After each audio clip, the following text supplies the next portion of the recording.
பள்ளிக்கட்டு சபரிமலைக்கு கல்லும் முள்ளும் காலிக்கு மெத்தை சுவாமியே ஐயப்போ ஐயப்போ சுவாமியே.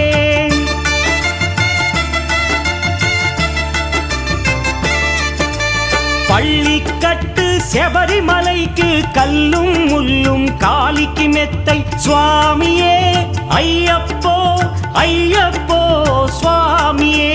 నెయ్యాభిషేకం చేయండి హారతులిచ్చి కొలవండి ఇరుముడి స్వామికి భక్తిగా ఇచ్చి వేదన తీరగ వేడండి అయ్యప్పను కని పిలవండి స్వామియే అయ్యప్పో అయ్యప్పో స్వామియే.